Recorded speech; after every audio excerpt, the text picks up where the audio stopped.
আসসালামু আলাইকুম। লাবিবাস মম lifestyle and হবি থেকে আপনাদের সবাইকে জানাই অনেক শুভেচ্ছা। আশা করছি আপনারা সবাই ভালো আছেন, আমিও আমার পরিবারের সবাই ভালো আছি। আজকে আমি বাঁধাকপির চপ বানাবো, আর সেজন্য আমি সকল মশলাগুলো নিয়ে নিয়েছি। মরিচ গুঁড়ো, হলুদ গুঁড়ো, ধনিয়া গুঁড়ো, জিরের গুঁড়ো, রসুন, আদা আর গরম মশলা আমি সবগুলো মেখে রাখবো।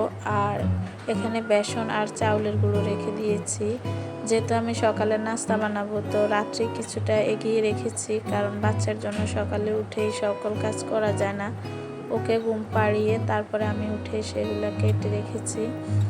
তো আমি বাঁধাকপির টুকরোগুলো মাঝখান দিয়ে পালি করে করে নিব, একটু বড় বড় টুকরো করে। তো আমি আর মাঝখানে যে শক্ত শক্ত অংশটা আছে ওটার মধ্যে কাঠি দিয়ে দিয়ে রাখবো। আমার কাছে যেহেতু টিকপিক ছিল না, সেজন্য আমি শলা দিয়ে গেঁথে নিয়েছি। দেখুন, তো এইভাবে আমি রাত্রে কেটে ধুয়ে রেখে দিয়েছি। এই সকল কিছু প্রায় কিছুটাই আমার মায়ের কাছ থেকে শেখা। আসলে আমি তখন একটা রান্নাবান্না করতে পারতাম না, যেহেতু মায়ের একমাত্র মেয়েই ছিলাম, তো রান্নাবান্না তেমন একটা আম্মু করতে দিত না। যতটুকু দেখেছি আমি করতেছি, আর বাকিটা আমার শাশুড়ির কাছ থেকেই শেখা।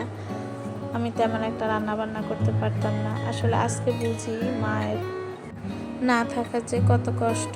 যার মা নেই সে একমাত্র বুঝে যে মা না থাকলে কি কি ফেস করতে হয়। মা না থাকলে বাবারাও কেমন জানি হয়ে যায়। আসলে সত্যি কথা বলতে বাবারাও মাথার উপর ছাতা, কিন্তু মাথার উপর ছাতা যখন মা না থাকে তখন বাবারাও কেমন জানি হয়ে যায়। যাই হোক, যার মা নেই সে বুঝে, যার বাবা নেই সেও বুঝে সবাইকে কী কী ফেস করতে হয় পৃথিবীতে। তা আমি বাঁধাকপির টুকরোগুলোকে আমি বেসনে চুবিয়ে তারপরে তেলের মধ্যে ছেড়ে দিয়ে লো হিটে আমি এগুলো ভেজে নিব। কারণ হচ্ছে লো হিটে না দিলে আস্তে আস্তে না হলে ভিতরের অংশ কিন্তু কাঁচা থেকে যাবে, খেতে মজা লাগবে না। দেখুন আমি ব্রাউন কালার হয়ে গেছে, আমি উঠিয়ে নিব। আপনারা একবার ট্রাই করে দেখবেন। যদি আমার ভিডিওটা ভালো লেগে থাকে অবশ্যই like, comment, share and subscribe করে আমার পাশে থাকবেন। আসসালামু আলাইকুম।